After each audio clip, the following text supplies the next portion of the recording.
Hello, denim heads, and welcome to the 22nd Hangout with the Sons of Selvedge. This is a podcast where a group of friends get together to talk about denim, boots, rugged wear, and related interests.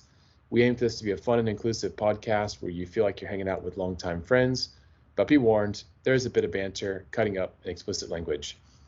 In this episode, we'll be discussing denim style archetypes, inspired by the book Blue Blooded, written by Thomas Stige Bozier, edited by Josh Sims, and published by Gestalton.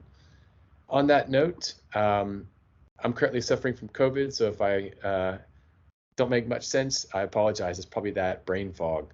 All right, so before we get into current interests, let's do a round of introductions. This is David. It's Ilya here. Lex. I am Rick. It's just All right. Today. Oh, What's that? it's just the four of us today to tell the listeners. Yeah. So we've got four from the gang of 7, but we're trying to record more frequently, so hopefully that's a good thing. So it means we'll try and put an episode together anytime we've got at least 4 folks that can jump on the mic. Current interests. So current interest. This past weekend we had Julia Milieta, one of our friends and someone we featured on the podcast, do a pop-up at Black Horse Lane. He was doing complimentary chain stitching, and I managed to get this piece done, which is a Eastman leather wool cap, and he did this S for me, kind of on the spot. He's very good at being in the moment and just you ask him to do something, and when he does these pop-ups, he kind of hand draws it and then gets on it, and he's done within about 25 minutes or so. So I've had this hat for about since I think it was since April, and it just felt a little bit bare for me, and I kind of wanted something on the front, and I went for the letter S, because there's a couple of things that it means for me, and I've kind of put it on the front. I think it's come out nicely. Obviously, if you're watching on YouTube, you can see it. If not, it's a blue wool cap, and it's a kind of Gothic style letter S, which Julio created the typeface specifically for the event. So it's kind of his take, and it's got a little bit of his own flavor on it. So I was really pleased to have that done. I've had a few other pieces done by him, so it's always nice to add something. Always difficult deciding exactly what to get, and I usually kind of wait right to the last minute for the panic to set in, like thinking, what am I going to get? And so I've ended up with this time. I'm sure next time around I'll be kind of doing the same thing. There's a million things he can do, and kind of the pieces that I would go for. But this is the one that I kind of felt right to do this time around. How about yourself, Lex? Oh, so I have a few things that I wanted to talk about. The first one to mention, I'll start off with a denim related one, was actually a while ago now, but I bought a pair of Black Horse Lane jeans. So going back to Black Horse Lane, they had a kind of a pop-up sample sale at the Vintage Car Boot Fair. How long was it? About 6 weeks ago, something like that. Yeah, so that was back in October. Yeah. Yes, that was a while ago. So I got a pair of jeans, which, as the listeners will probably know, because I can make them, I very rarely buy them.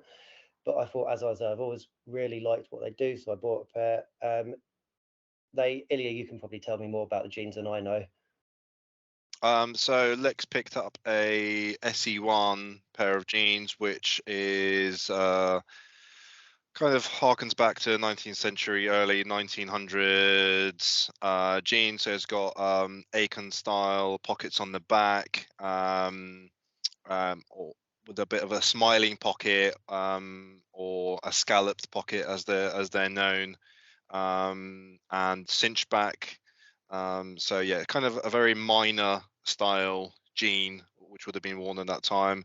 I think you had, if I'm correct, you had a Turkish denim that Yeah, you went Turkish for, with denim.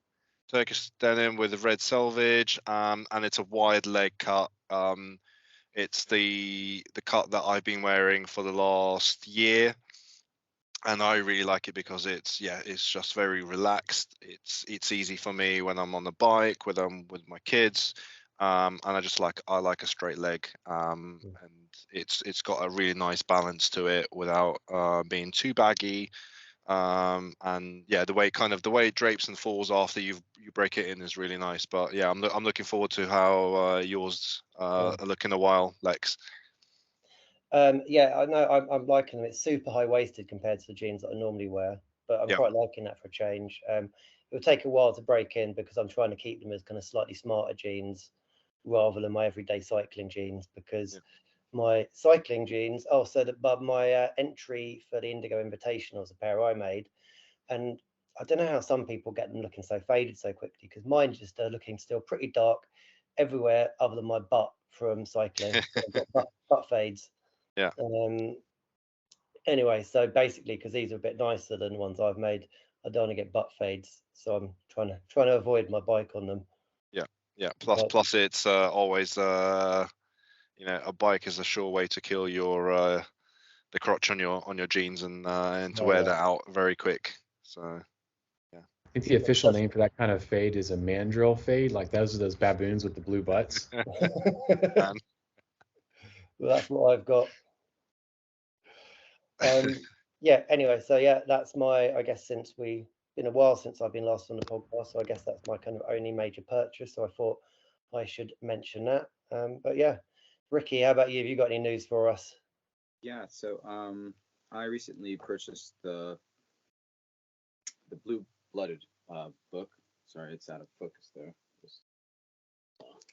Horrible. There you go. So it's extremely well curated. Really love the content. It's it's really well how should I put it, edited as well. It goes through the history of denim, and I still just purchased it last week, so still going through it, but you can tell like straight up out the bat, like it's really really really high quality with the book cover, and it even has some texture on it, some denim texture, funny enough, on it. But yeah, it's so far so good. Thus today talking a bit about it, and yeah, so that's been one of my interests lately, going through this book. And another thing is that I started posting a couple things up on Instagram, where I opened a new page where I decided to put some of my personal music on, so my own music stuff that I just fiddle around with a guitar on. And I eventually, when was it? Last week? Yeah, last week I think I played officially my first gig. But yeah, so if anyone wants to follow that, it's just some weird guitar stuff, singer-songwriter based stuff. It's under the name Cloud Collector, so Cloud Collector Music. But yeah, other than that, not much going on. Trying to stay warm though, because it's freezing outside. I got this, which is from our dear friend Elia from Hatters Anonymous.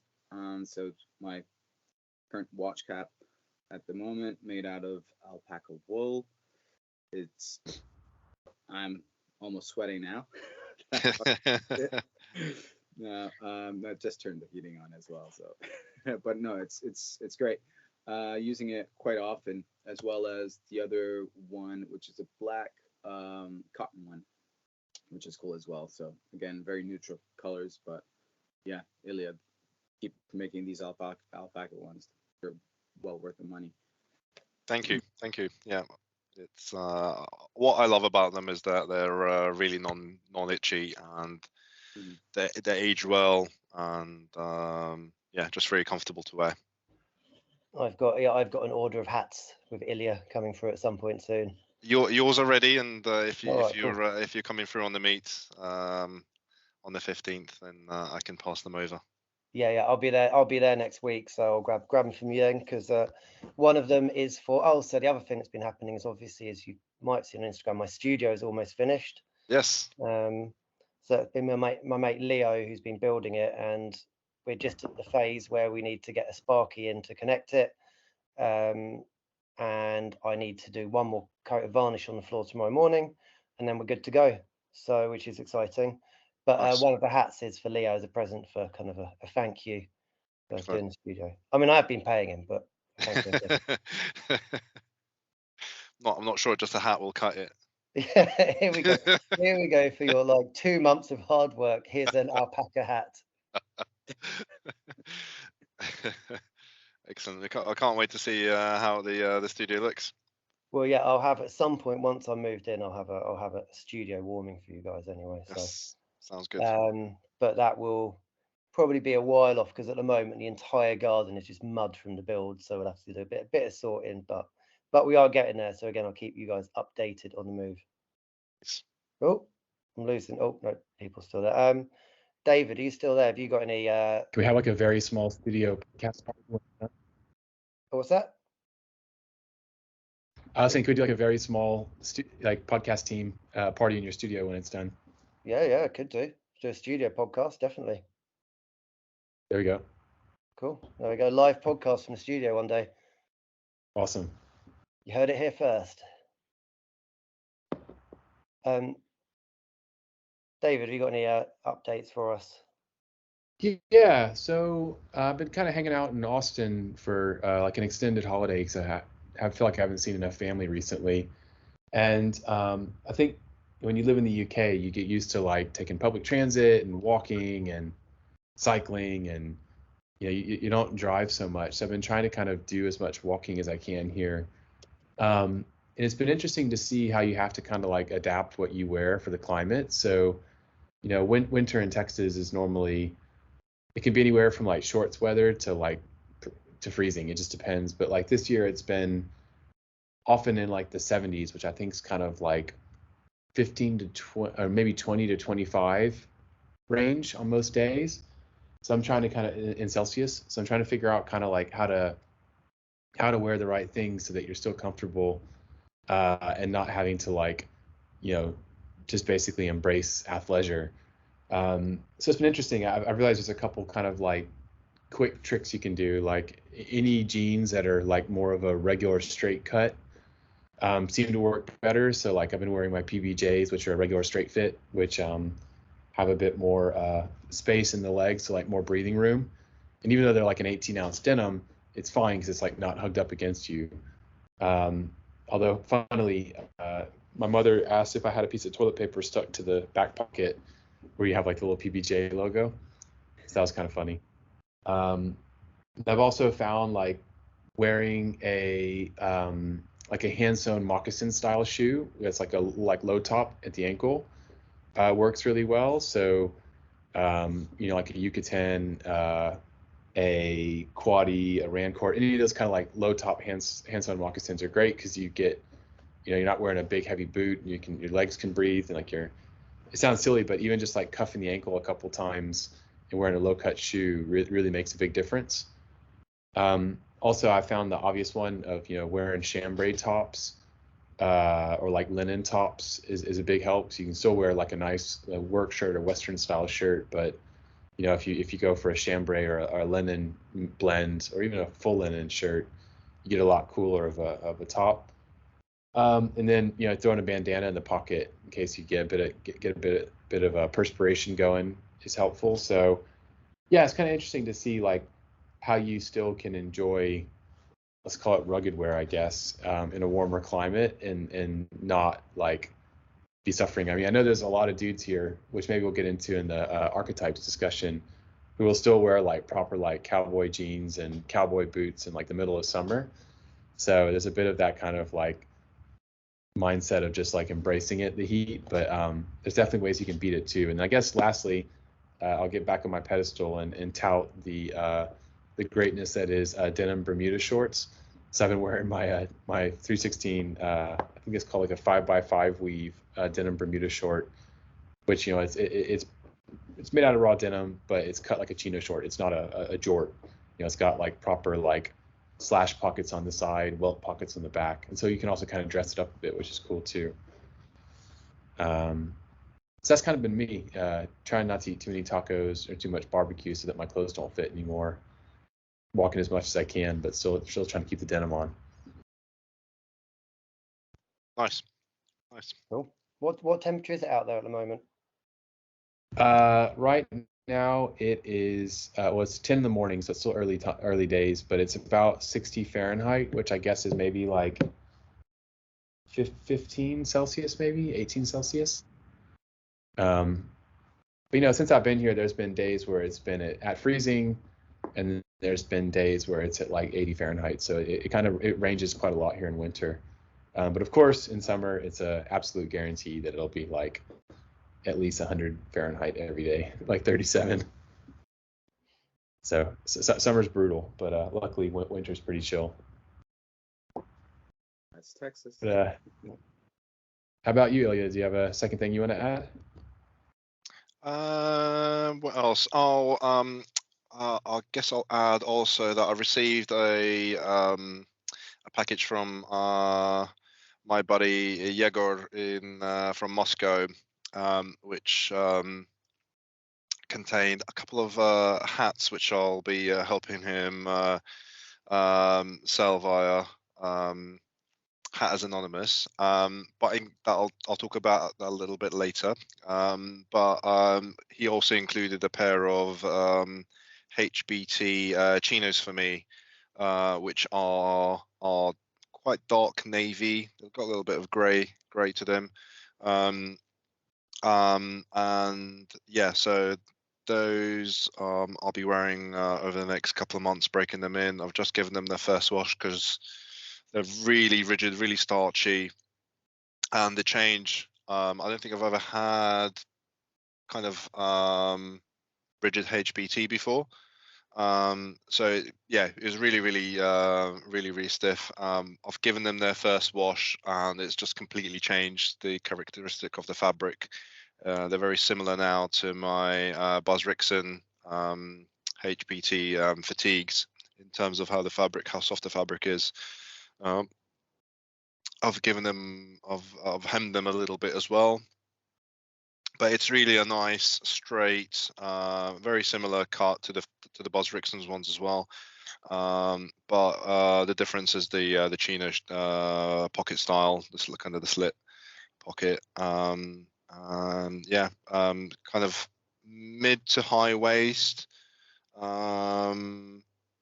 Yeah, very comfortable. I think they'll be really good in the warmer months for me. But yeah, I'm looking forward to having something a little bit different in terms of HBT in my lineup. I think one of the things that we talked about before recording this podcast is alternatives to denim, and I think HBT is definitely one of the fabrics that is a real go-to, and I think has some really nice similarities to denim, I guess, the way it ages and the way it feels, and also I think it's just a very versatile fabric with a lot of interesting features to it, I guess. So yeah, that'll be my second entry. When you wash them, did you have to do them on hand wash? Because I know I bought a 316 shirt at one point, like one of their CPO shirts, and it was in herringbone twill. And I remember, I think I machine washed it because I just assumed it was like any soft cotton fabric, even though it's a bit starchy. And I didn't do hand wash, and I got that like marbling effect in it, where like it kind of like pushes against the edge of the washing machine, and it gets those kind of permanent creases. So I'm wondering if you had to watch out for that. Well, what I did, I just kind of treated it like jeans. I turned them inside out, and I kind of wanted to get a bit of shrinkage out because they were a little bit too big for me, both in the inseam and in the waist. So I just stuck it on the 40, kind of a fast wash, and yeah, that was fine. There was no marbling or anything like that, but I took them straight away out of the washing machine once they were done, so they weren't just sitting there, getting creased or anything like that. Give them a shake out and just dry them outside in the crispy cold air that we've got at the moment. Yeah, they were fine. No issues. I always get a laugh whenever I see people who have like fully embraced the like marbling effect on their jeans. It's as if they like not I mean, no one wants to do that to their clothing, but you see some people who have like they got it marbled once and they obviously like just kind of kept going with it every time they wash them the same way. Yeah. And so yeah, it looks like a marble countertop on their legs. It was just always funny. I think it can look quite interesting, especially on a black pair of jeans. Especially when you've broken them in and it's got that kind of little bit of wear to it. I think I know some people just completely, when that happens to them, they decide, oh, I can't, this pair's ruined, I can't do anything with it. But I think if you actually give it a little bit of time, wear them in, they'll be okay. There's no reason for you to despair and just give up on them. I think embrace it and just go with it. I understand, obviously, it's very frustrating when that does happen to your jeans, but yeah, at the same time, that I think there's different ways you can rescue them, or still continue the journey of them. Eventually, if you keep wearing them, they'll fade. So that marble effect will also fade, right? So yeah, they'll just go with it, and you'll just at the end of it, you'll just have a very unique pair. So yeah. All right, cool, denim head. So next up, we're going to do a discussion topic about denim style archetypes. So as Ricky mentioned, he's recently picked up the Blue Butted book by Thomas Stige Bozier, edited by Josh Sims and published by Gestalten. And we thought it'd be interesting to look at the denim archetypes that are mentioned in that book, stuff like, a cowboy or a lumberjack, and discuss how much we each have an affinity to those styles and how much we think those styles surface in our day-to-day wear. So I guess maybe to kick it off, maybe Ricky, we can have you describe a particular style, and we can do a quick little roundtable about how much each of us think we resonate with that style and why. cool. So the first one is the worker, where it includes styles of miners, mechanics, factory workers, farmers, and boilermen alike. It communicates working class, craftsmanship, and hard working. I would say within that, the signature denim, it would be overalls, high-waisted and wide-fit jeans with clinchbacks and suspenders. So other iconic garments would be canvas or 2x1 twill jackets, chambray shirts, Henley shirts, and sturdy work boots. Now, if you guys want to see a picture of that, would be this. Is that in focus? Yep. Yeah. Cool. So let me go first and say I'll probably this is one of my most identifiable looks that I go to. Wide pair of jeans, chambray Henley shirt. It's something I think I really get a lot of inspiration from, especially looking at old photographs. Yeah, I kind of enjoy all those looks. So one of my favorite things to go for is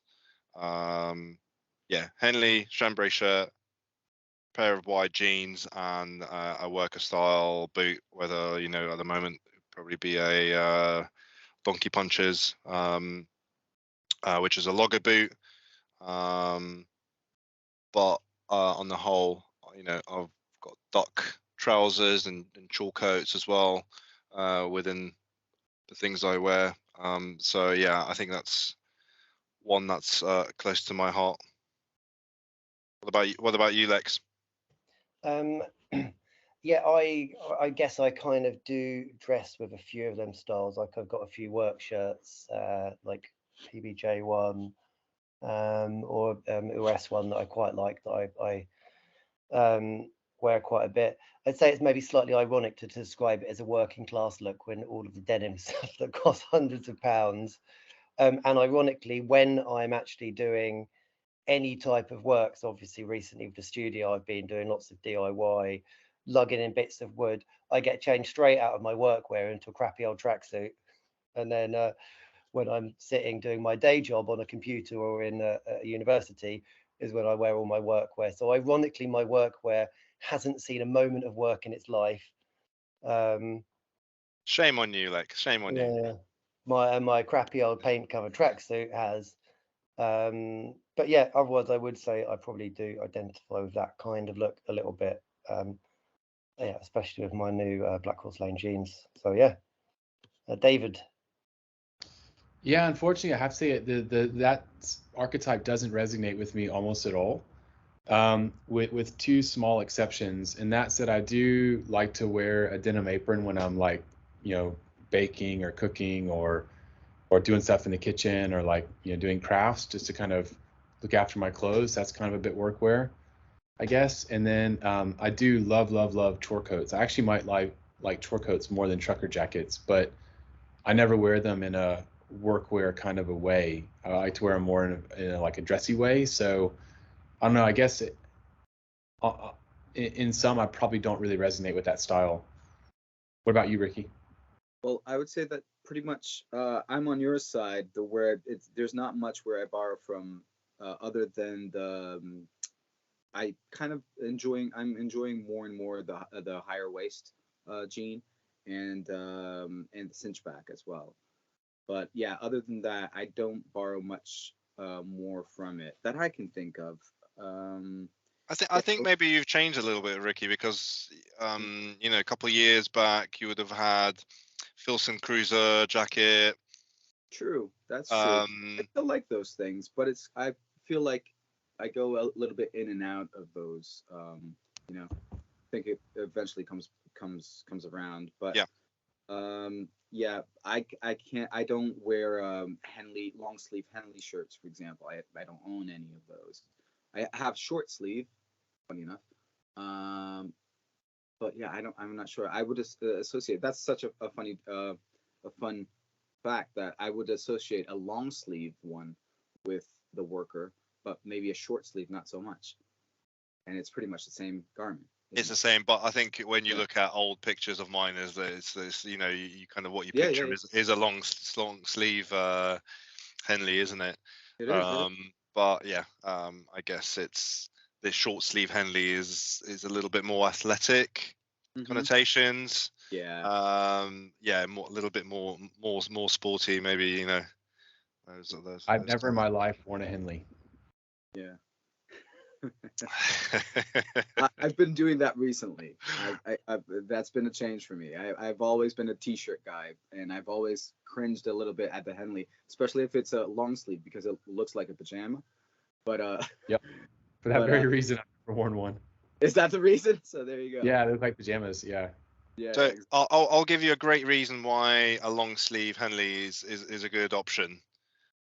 When you're wearing a itchy wool shirt or jumper, to have a long sleeve Henley underneath is the best thing, because it's not that I mean, you could have a shirt underneath it as well, but with a Henley it just feels nice. It's especially if it's cotton, it'll be a great layer in between that. So actually I'm wearing one today, and I've got this vintage US Army, I think it's a Korean shirt.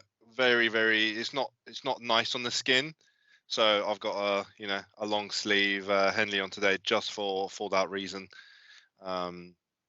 So that's my kind of it doesn't have to be a Henley, it could be a long sleeve tee or something like that. So should we move on to the next archetype? Sure. So the next one is the cowboy archetype. Yeah, personalities. The pretty much the American frontiersman, the dude rancher, or the rodeo rider. So it communicates American dream, traditionalist, patriot in the U.S., pro-America, and other nationalities. Signature denim, Lee Riders and Wranglers. Other iconic garments are Western wear essentials such as denim jackets, denim shirts, cowboy boots, obviously, and big belt buckles. I'd So say David should probably kick this one off, shouldn't he? yeah, you're in Texas. Yeah, I've got a little prop I'll use for this section. Oh, Okay. well, David has gone to get something from somewhere for those listening in. Props. Here we go. Oh dear. I've got a plastic longhorn who will hang out with me for this section. You know, it's Okay, very cool. very thematic. You know, it's stuff thing off the wall at my parents' house. Yeah, I definitely resonate with the cowboy look, though a particular slant on the cowboy look, which is kind of an Austin, Texas specific thing, and that's that obviously Austin's in the middle of Texas. We're surrounded by proper ranches and whatnot in the surrounding countryside. Interestingly, France is only 80% the size of Texas, so it gives you a measure of how huge the place is. You know, it only takes up 80% of the state. But yeah, like I've never really resonated with like the proper cowboy because I don't like country western music. I don't like line dancing. And I don't really like kind of gun-toting craziness that exists outside of Texas. But in Austin, which is very liberal and very different than the rest of Texas, there's been this kind of rocker cowboy, I'll call it, which is a very popular look I always would see growing up. And it's usually like a really badass looking pair of cowboy boots, like, you know, black cowboy boots, or, you know, like a really crazy leather, like crocodile or something, or ostrich in a crazy color. And then you would normally have a cowboy cut jean that's pretty tattered and beat up, torn up, you know, but still that kind of slim cowboy silhouette. And usually like a black V-neck tee or like a white t-shirt, or maybe like a black pearl snap western thrown over the top. So very kind of rock and roll cowboy. And so, yeah, growing up, I've always tried to have a bit of that in my style, whether it's I had like a cool kind of sleek looking longhorn belt buckle. I've had some really great black cowboy boots that I had to sell because they don't fit me anymore. And a black western is kind of one of my most common things in my closet. And then while I've been in the States, I've picked up a pair of Free Note Wilkes, which is their kind of modern take on a cowboy cut jean in the slubby black denim. So for me, that kind of cowboy rock and roll look has always been there. And I think what's that movie with Lady Gaga and is it what's the dude's name? But like the two of them are kind of musicians and they fall in love. The guy in that movie, he kind of exemplifies that rock and roll cowboy look a bit. A Star is Born. That's the one. And I forget the actor's name, but yeah, he's kind of got that kind of Bradley Cooper. Sorry, this is the COVID brain fog in action, but yeah, he sort of pulls off that look to a degree. I was How about thinking you? like slightly Johnny Cash, David. Yeah, actually, Johnny Cash is probably the archetypical rocker cowboy. Yeah, like the kind of man in black. Yeah, that's pretty much it. Johnny Cash inspiration. Yeah, I definitely lean in on some Western wear as well. Western shirts, I've got a couple of those. I would say one of my favorite jackets, which is the ranch blouse, is definitely influenced by Wrangler and of that kind of era. So yeah, that jacket. I've got a double RL knit cardigan as well with some kind of pattern that definitely evokes that kind of styling. So yeah, definitely lean into it. Maybe not as much as some of the other styles, but there's a few pieces that that I have, and I probably mixed in with workwear and more with the with the workwear archetype. So it's kind of in between on that. No cowboy boots. That's probably one of the things that I'm missing. and maybe a Western style hat that Matt of Sierra and South made would kind of fit into that category. So yeah, there's a few pieces that definitely tick the boxes of the cowboy look. So how about yourself, Lex? Probably not so much this one. I've got a couple of Western shirts, but I'd say that's probably about it really. So this is probably one of the looks that I would less identify with, I'd say. Ricky? I definitely have some that would fit within the cowboy, the archetype. Mainly just denim shirts. What do they call it? The longhorn style. So yeah, I have a couple of those. And although I like what some brands do on, they have their own take on the Western shirt. So it's kind of like a more modernized version of that. So you have Free Note Cloth does a really lovely one, Stevenson as well, and even Indigo Farah has their Manolito shirt, which is lovely as well. It's definitely a nice take on the traditional Western shirt. Yeah, the Cody shirt by Stevenson is my favorite Western shirt of all time. Which we recently found out it was designed by Mike Hodis, thanks to Mosin. That was really interesting to find out. Who is that? Mike Hodis. He's a denim designer. I can't remember off the top of my head now which brands he's worked for. Lex, can you remember? No, I don't know. Sorry. Yeah. So we'll have to JFGI it after the recording. So I think Runabout Goods is currently what Mike has been working for a while. But yeah, I think he's been involved with a few brands in the past. So including this is the brand I was forgetting, Rising Sun. So very much Western influenced. So yeah, just having a quick look. He's worked for Lucky Brand jeans and our favorite Jinko jeans as well at some point of his early life. So yeah, he's been around. But yeah, he's I think vintage collector as well, and gets lots of inspiration from different places. So yeah.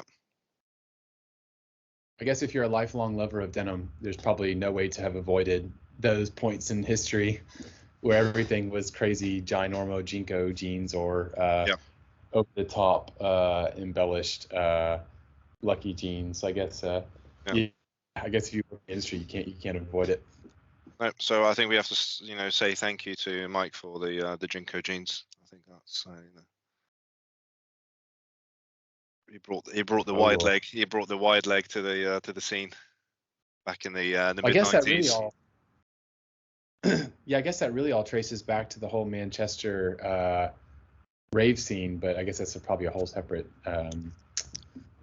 discussion. Yeah, I don't know. There's probably a few points of inspiration for that, and maybe worth touching upon in the future. Cool, Ricky. So what's the next one you got for us? So the next one we can jump on to the lumberjack, and the lumberjack would be, well, the archetypal personality would be Paul Bunyan.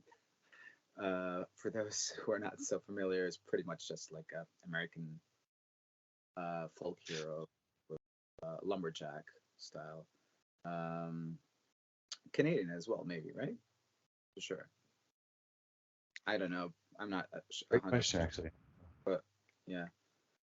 Anyway, so it communicates masculinity, ruggedness, and outdoorsman. Signature denim would be the classic 5-pocket jean, and other iconic garments would be checked flannel shirts, watch cap, beanie, chunky logger boots. Yeah, I have a few of I have the beanie on as it is. Yeah. But yeah, like I said in the beginning, I know for sure I borrow a bit from here and there. Yeah. I'm a big fan of flannels since I've been a teenager. I grew up in the 90s. There's no way of avoiding them. Flannels, and jeans and boots, and that was it. Still have my flannels. What else? Logger boots as well. Have a pair of John Lofgren's donkey punchers, which are amazing. Really great pair of boots. Yeah, so for sure, five pocket style jean as well, which is pretty much every single pair of jeans I own. Does anyone else have any other type of jeans with less pockets or more, for that matter? Yeah. I think all of mine are 5 pockets. I'm currently wearing a pair of jeans which has a 4 pockets only, and it's kind of a dock inspired jean, dockyard inspired jean. So yeah, it's cinched back and it's got 2 pockets on the back, 2 on the front, but the front pockets are a little bit, I don't know if you'll be able to see that, but yeah, it's got a bit of chain stitch embroidery on there. But yeah, No I think coin pocket, right? no coin pocket. Yeah, I think when we, lumberjack, I think it's probably one of the most known denim style or fashion styles. I think that we come across, and I think that kind of also bleeds into what a lot of people call hipster at certain points. And I think you'll find that I think it's also like maybe 5 years ago as well. That was the look that was very much in, not just within our scene, but across other, fashion circles. That look is still in earlier. It's 100% still in. It's still in. It's still in. But I think there was a time where it was really, you would see it everywhere. And I think it's slightly evolved. But yeah, I think I remember when I got into this and going on Instagram and stuff like that, you would see, a flannel shirt, like you were saying, a beanie, pair of jeans, and some Red Wings, and that kind of really embodies that look, I think. So yeah, and definitely I can relate to those kind of things, and I think a lot of people would too, because just by the nature of the description of it, flannel shirt, yeah. So. A term I heard kind of come around in kind of like, I guess, the more mainstream way of wearing it was lumbersexual. Lumbersexual, yeah, definitely. Lumbersexual. That was so definitely. Somebody dresses like a lumberjack but's never done a hard day's work in her life. Was that a thing? Yeah, that was a thing, the lumbersexual. Yeah, which stemmed out of a metrosexual, yeah. So that's the. I guess remember when guy takes a bit more care of himself, looks about his appearance, but then at the same time tries to dress like he works as a lumberjack. Yeah. Okay. I remember when Best Mate & Co. started doing those like handmade fancy wooden axes and like selling those online, and people were going crazy for those like maybe 10 years ago. I wonder how many people like actually bought those fancy axes and like flannel and went and chopped wood with them versus just like put them over their fireplace. Probably a high amount, I would say. Well, again, again, this is of all of the archetypes, this is probably, as you guys know, the one that I dress the most like. I pretty much live in plaid and jeans and Red Wings and beanies. Yeah. Made by Hatters Anonymous, of course. And ironically, I've never done a hard day's manual work in my life. And when you do, you wear sweatpants. Yeah, I put sweatpants on. Actually, I did. Yeah, the other day. Actually, that's a lie. We had a tree that. Sorry, going back a stage, my brother's actually is an actual tree surgeon, so like basically a proper lumberjack, and he would never wear any of the ridiculous stuff I wear. he wears like crappy old. He does wear kind of plaid shirts, but crappy old plaid shirts and a beat up old vest top. And the other day, I actually had to dig up a tree stump from a tree he chopped down in our garden, so do some actual hard work. And yeah, I did. None of my plaid shirts went anywhere near that tree stump. Crappy old tracksuit the whole way. But yeah, that's probably the archetype I most dress like. What about you, David?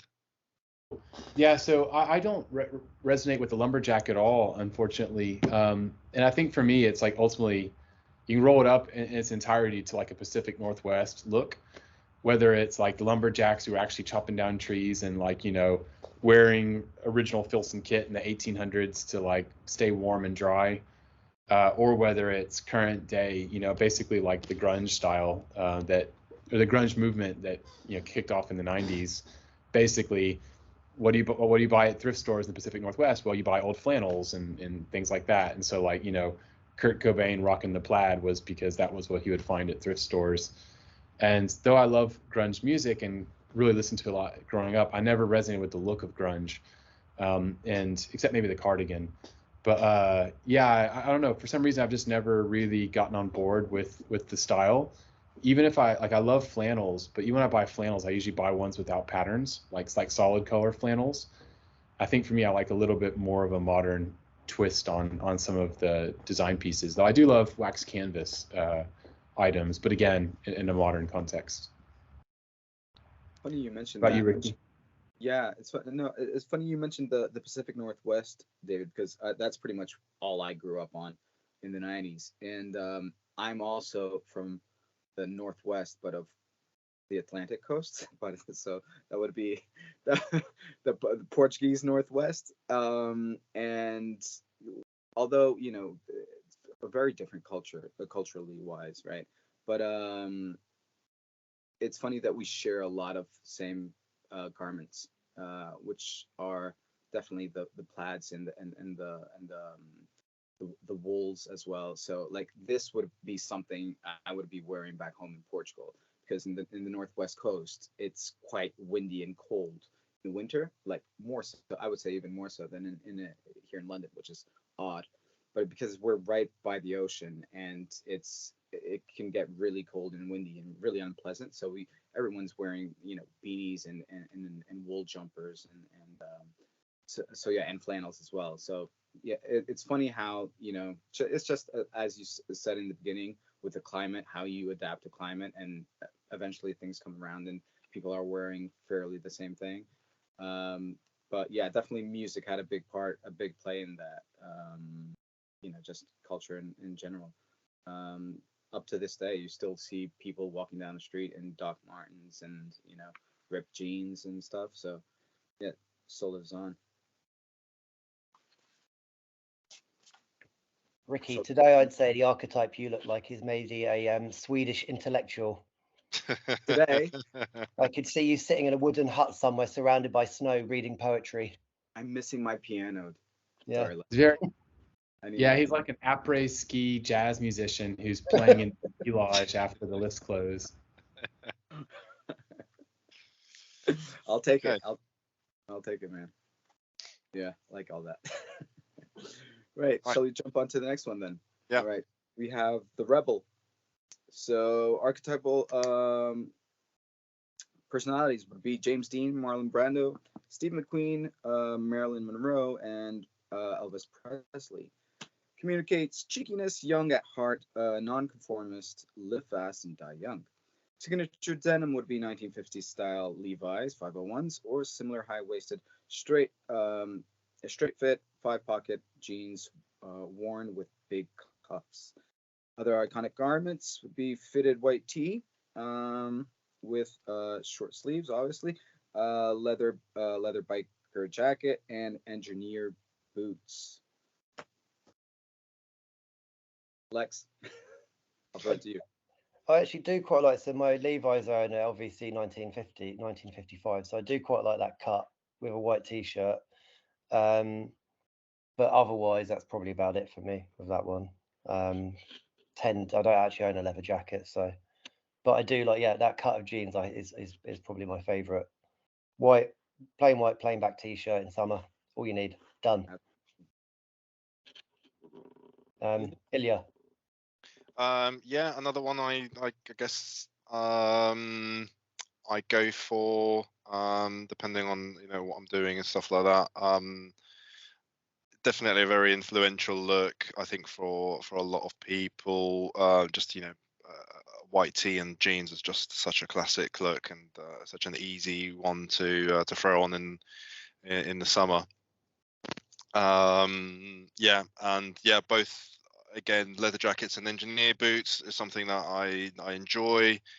I think having did I get a motorcycle to go with my clothes, or did I get the the clothes to go with my motorcycle? I don't know.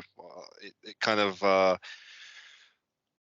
I enjoy that kind of that culture. I enjoy motorcycles and the kind of the scene around it, and the people, I think, are really fascinating. Yeah, I think a black leather jacket, jeans, and a white tee is such a go-to and such an easy one to style. I think some people feel put off by getting a leather jacket sometimes, because like they feel like, oh, I don't fit the look, or I need to have a motorcycle, all these kind of things. I think it's pretty silly, because if you want to wear it, you should, and we don't necessarily always make the same kind of barriers for ourselves with other clothing, like basketball shoes. It's like, how many times do you actually play basketball these days? You don't, or unless you're of a certain age and stuff like that, or athletic shoes, you're not, you're not doing sprints and stuff like that. So same with kind of leather jackets. I think if you want one, you just need to wear it, break it in, and it becomes a part of you. So yeah, it's definitely a look that I like. I think the other term for it would be a greaser look. Yeah, I definitely it resonates with me on a certain level. What about you, David? Yes and no. I like the aesthetic of white, indigo, black.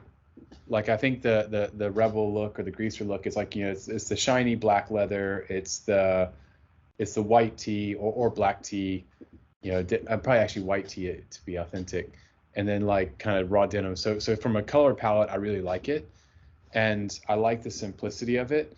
But I think there's some kind of nuance to it that like doesn't quite resonate with me. So for example, like the huge giant turn-ups, I wouldn't do that.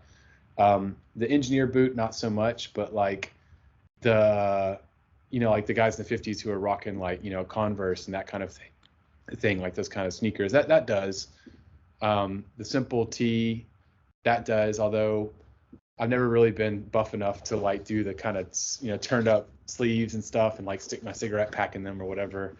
But I still like the idea, and I love leather jackets, particularly like the symmetrical ones that like zip up the middle with the collar, maybe more like the like a cafe racer jacket but with the collar on it, which maybe is more like Marlon Brando, James Dean look, rather than like a true greaser style. So I guess somewhat, but that said, I don't really necessarily bring any of that into my own wardrobe, except maybe like sneakers and stuff. But I like it in theory, I guess. Yeah, I would have to say that this one resonates with me a lot, because this one goes kind of like hand in hand with rock and roll, and I feel like even though it's a very minimalist approach with the white tee and the blue jeans and the leather jacket, I just at the same time I feel it's kind of like a bold statement when you put on a leather jacket with a white tee. There's that contrast right away. There's something to it. Not sure where it comes from. I don't know. Maybe it's just associating with Rebel Without a Cause, those old movies and stuff. But there's like a bold statement with it, and aesthetically, it's for me. I really like it. I resonate with it.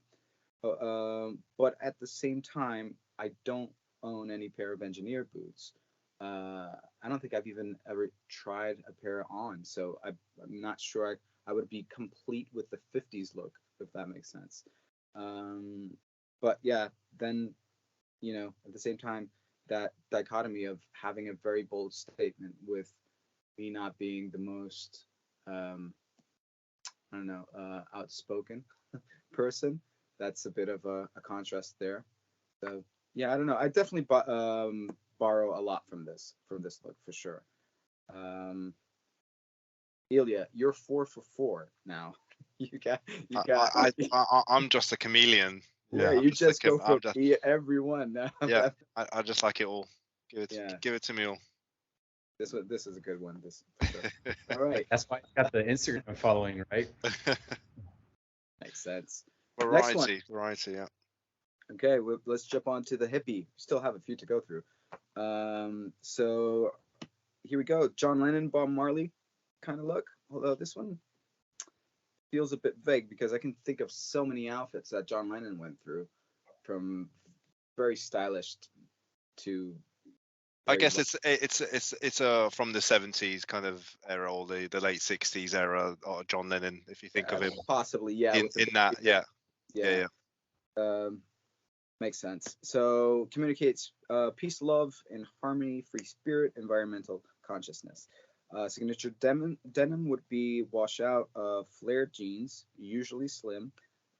Sometimes with flares are the DIY or handmade with embroidery. Other garments would be fringed vests, colored headbands, tunics, and sandals. I can safely say this is not one I identify with, and it's not coming to a feed near you. So I think you should start dressing like a hippie, Ilya. I think that should be your next. It's one to explore. Yeah. Maybe when I'm a little bit older and I get into the peace and the love vibes. It's not one I can identify with. Anyway, what about you, Lex? I do like, because in summer I tend to wear like bashed up, washed out old like from the 1970s. Actually, I think my vintage Levi's are from the 70s. So I do a little bit, and with like just a pair of sneakers, and then I've got some like embroidered LVC Hawaiian shirt, like LVC denim shirts from that era, which I wear as well. Not LVC, so a reproduction of that era. But otherwise, not as they describe it. And I'd never wear flares because I never wear flares, like. But or as they say, a string vest or whatever it was. So I would kind of say yes, I do, but not their description of it. I think that's a slightly dated description of it. Yeah, David. Ricardo. Yeah, so not one that resonates with me, except maybe the like oversized military jacket thing, which I'm just now starting to appreciate. Like, because historically I've always wanted my garments to be like super fitted, but like these days I'm like kind of embracing the idea of like a military jacket that's maybe a little bit oversized. And I think that was a big thing then because the hippies were wearing military coats to protest war. And like, I'm against gun ownership and all that stuff. So like, I kind of resonate a bit with that mindset. But you don't paint your military jackets with big peace signs and stuff like that, do you? No. I mean, yeah, it's not even something I really wear. It's just something I'm starting to get a bit. One thing I will say on the flares thing is it's interesting to see how Capital, like today, makes crazy ass flared jeans and stuff like that. And I guess if not many people lean on the hippie style, at least Capital's doing it because they've got some crazy, weird hippie looking stuff. But not one for me. What about you, Ricardo? Same here, man. Mainly because when the term comes to mind, the first thing that I think of are bell-bottom jeans. So that's always been a no for me. I mean, I guess it's mainly because my parents wore them. I still have pictures, them rocking those with clogs on. So yeah, yeah, it was a thing. Um, but yeah, I'll skip that one as well. Okay. Not much there, other than probably uh the washed jean for sure. I like the lighter color after it's quite after it's worn in quite a bit. So yeah. Right, let's go to the next one, which is the rock and roller. Okay, so we have archetypal personalities as the Ramones, Kurt Cobain, the Strokes, and it communicates anarchism, anti-establishment, rage, raw masculinity, force, and DIY. Signature denim would be stonewashed 501s with knee rips, bought secondhand in in the 21st century black slim fit jeans, which that's a good distinction. And then other iconic garments would be leather jacket with flannel shirt and canvas sneakers. So that's pretty much this one is a fit. Yeah, like I said, it borrows a little bit from the lumberjack as well. But yeah, I'm all into this. There's not much I can say other than the skinny tight jeans, as you can see on this picture, which I would say this is a 21st century take on it. Yeah, I can't do skinny jeans, sorry, but all the rest for sure. How about you, Lex? Again, probably kind of slightly similar to the hippie look because I have a habit of wearing flannel shirts and ripped up jeans, but otherwise not the skinny jeans or the Ramones look for me. That's probably about the closest I'd fall to that one. Ilya? I probably fall closer to the 1950s aesthetics rather than the rock and roll of the the 70s 80s kind of skinny. I don't really wear skinny jeans, so yeah, my styling's more towards the 50s of that. Yeah, I don't really have many jeans with rips in it, which are that slim. So yeah, there might be a few elements that I've incorporated, but not really. What about you, David? Yeah, I think the rocker is one that I resonate with quite a lot, actually, but not the like punk, kind of like just deconstruction and put it back together, or the kind of like current day emo, whatever you want to call it, super skinny jeans look, but more like the kind of late 70s, early 80s kind of new wave, post-punk, goth look. So like a lot of bands like, I don't know, Bauhaus, or even like Trent Reznor, like he's always had like a really cool style from Nine Inch Nails. Henry Rollins. There's a lot of like stuff where you were sort of, where basically when music went really dark and really angsty and moody and gothy and all that stuff, like early Robert Smith and like a lot of those like original post-punk bands, even like Bono, he looked pretty cool way back in the day. A lot of that stuff I really try and channel. And it's funny because whenever I used to like try and take pictures of myself for social media more, so I was always trying to like channel that like cool rocker look and like wanting to be like I'm like a musician posing for my album cover or something. So yeah, definitely the kind of the darker, more goth kind of rocker look I've always really resonated with. And most of my wardrobe's black, indigo, or pretty much just black or indigo with the occasional neon green, but that's kind of a bit of the new wave, kind of like 90s influence. But yeah, I very, very much resonate with the rocker look. What's next, Ricardo? All right, so we go straight into from rock and roll. We go to hip hop. So it would be the hip hopper. 1990 rappers. It communicates outlaw, money, success, hustle. Signature denim would be oversized baggy jeans, and other iconic garments would be oversized t-shirts, basketball shoes, gold necklaces, and Timberland boots. Done. Shall I skip to the next one? I think we can probably skip through this one pretty quickly. Yeah. Yeah. I will say that this is something that I would have worn when I was a teenager. Oh yeah, So, me too. yeah, baggy jeans, basketball, trainers, and oversized tees and jackets. That was my look. But yeah, not something I've touched for a couple of decades. Did any of you guys used to have spliffy jeans? That was it might have been a bit local growing up. It was like a really baggy jeans, and on the back pocket had a little kind of embroidered thing of a guy smoking a spliff. Yeah. I've seen them, but never had them. No. Missing out there.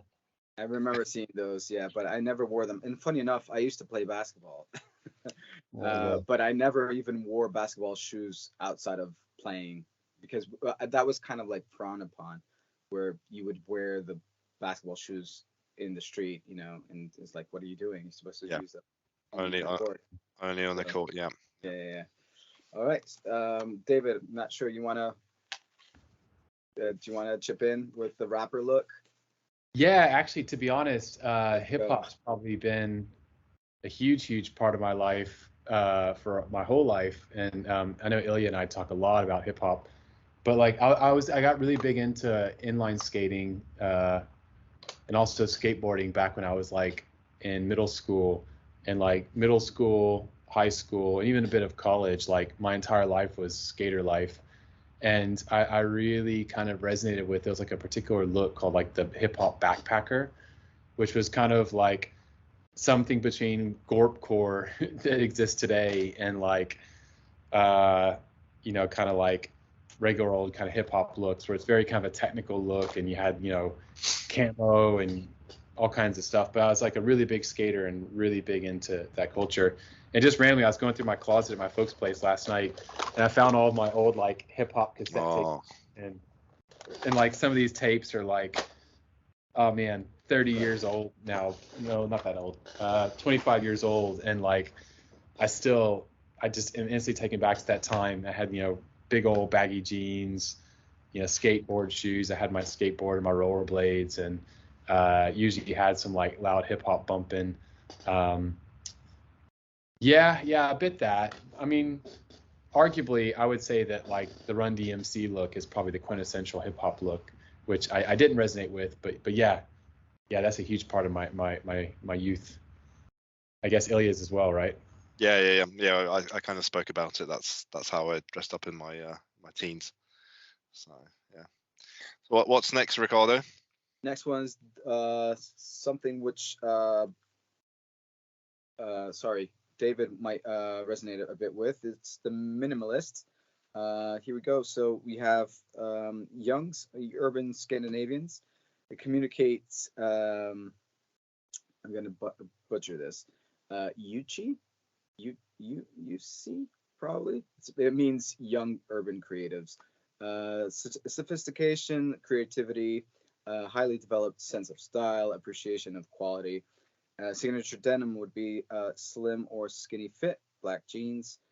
Other iconic garments would be slim fit monochrome tops made from exclusive fabrics, high quality Italian leather sneakers. That's David all over, isn't it? Yeah, I was about to say, it's like, well, yeah, I mean, basically what they're alluding to is like the APC with common projects, or like the like Scandi labels that came out that are like, they were really huge in recent years, and I definitely like the aesthetic, but I haven't really loved the fact that it's like so slim always, and to me the sweet spot with this particular look arguably has been RGT, because I think Carl's designs have kind of looked to that kind of minimalism style and applied it to workwear. So he kind of like, and also more earlier 316 stuff, actually even their current stuff, but I feel like those and definitely nudie jeans, I think for a lot of people would have been a go-to brand, especially at the beginning of their denim journey. Yeah, and APC as well, because they have like zero branding on them. But yeah, I definitely resonated with the aesthetic, but Yeah, I kind of like stuck, and I still love minimalism, but like particular brands that like meet in the middle between minimalism and workwear, or like denim and minimalism. But yeah, definitely. What about you, Lex? Sorry, muted. Yeah, I would say it's probably not one that I kind of identify with. I would generally tend to wear far too much stuff. So again, probably a pass for me on this one. There's a quick answer. I'm kind of the same. I appreciate some of the aesthetic looks and the kind of not being too busy, but at the same time, I like throwing probably too many layers on and stuff like that to not to fall into it. So yeah, not exactly me. What about you, Ricardo? Yeah, I would say the same. Don't resonate that much with what they mentioned here, but at the same time, when I see the pictures, like just the first picture that comes up is something that I would definitely do, which is a white t-shirt and the jeans. Yeah, that's probably not the best. Probably not the best picture reference. I Yeah. think for that style. Mhm. I think what David described probably fits a little bit better. For sure. Yeah. As you can see, there's like a sketch here, and that sketch probably is more makes more sense. Can you guys picture that? Not really. It's well, you can't even see what it is. Yeah, that's weird. I don't know why my camera. It's the blur feature. Yeah. Blur. Yeah.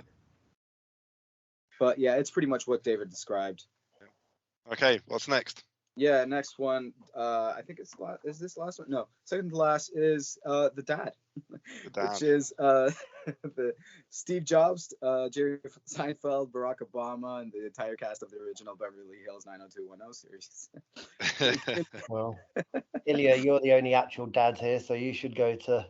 Yeah, I was gonna say Ilya. Yeah, well, hopefully I don't quite fit into that category, even though I am an actual dad. I think ill-fitting wide jeans with a stonewash finish is probably not my most signature style. So yeah, I would I would say I don't identify myself with that look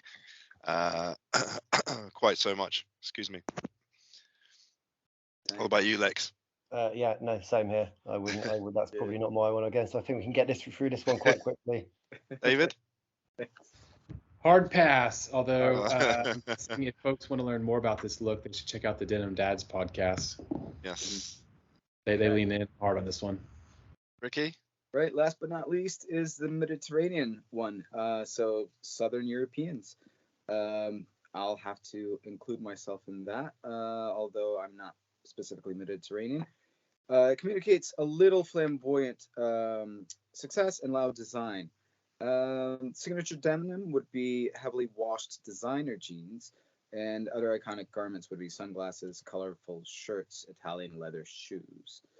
So, although I am Southern European, I do not, I do not share the sense of style of the typical Mediterranean, or at least what they mention here, which is I do agree to a certain extent. I see some people wear this back home, which is your blazer over your jeans with probably a white shirt under it, and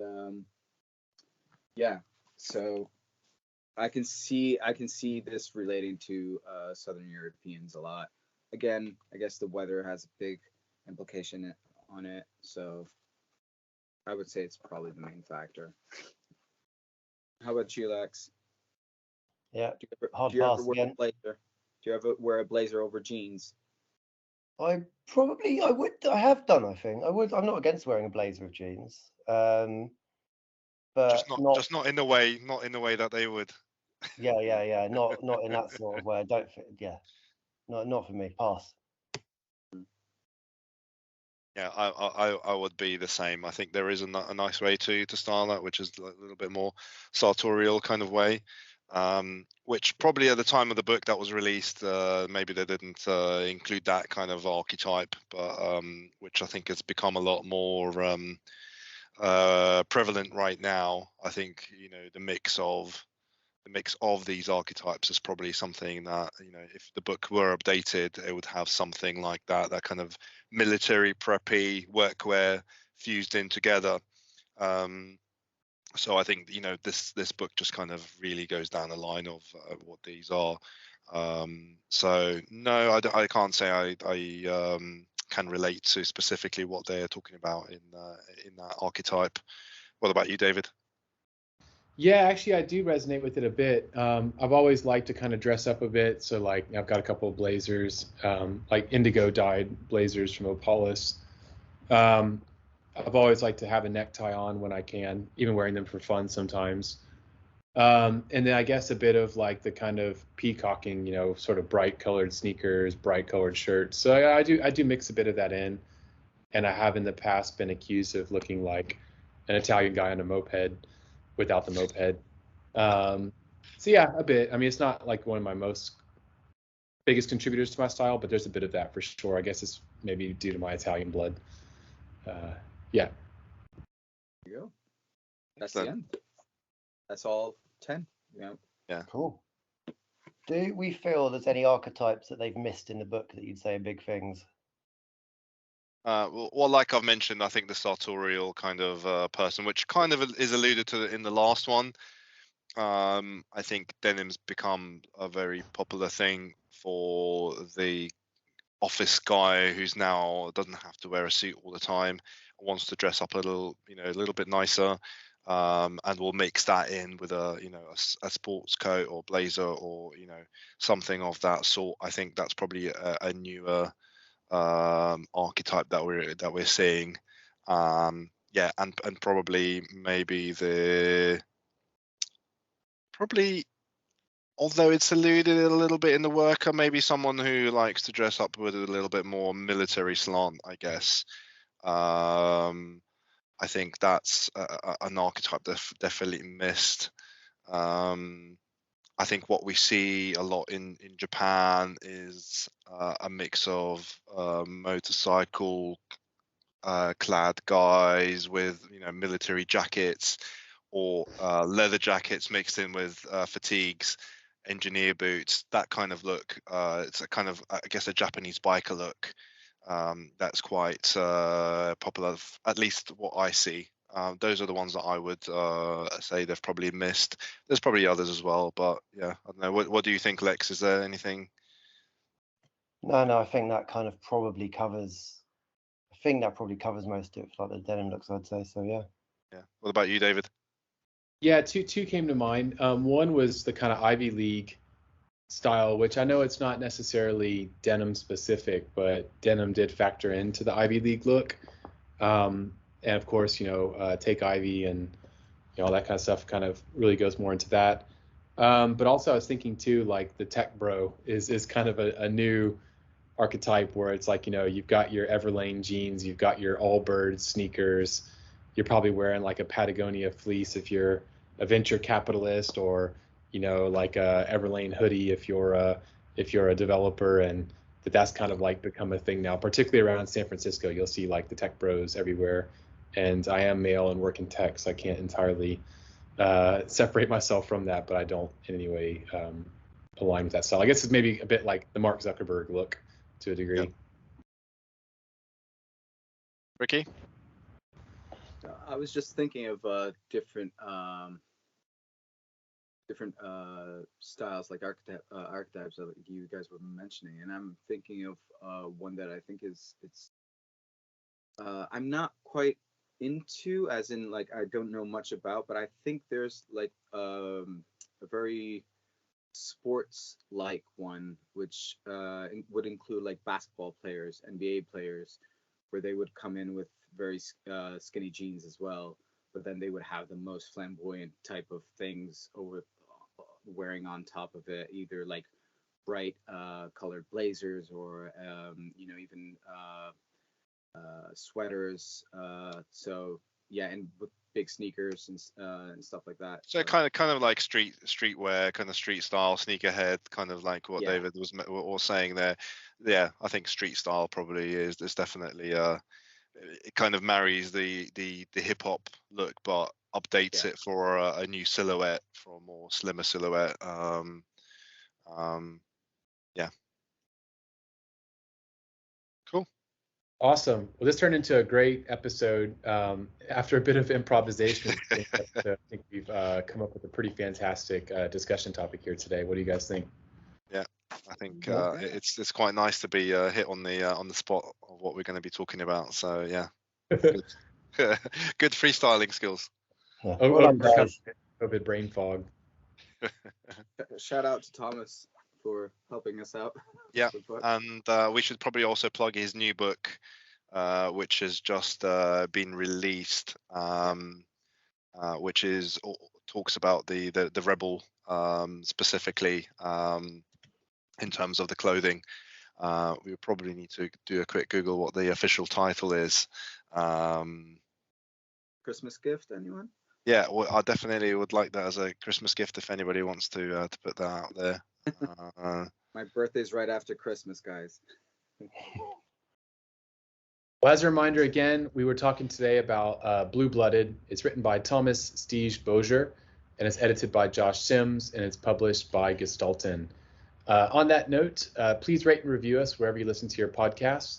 Also, please follow us on Instagram at Sons of Selvedge Podcast.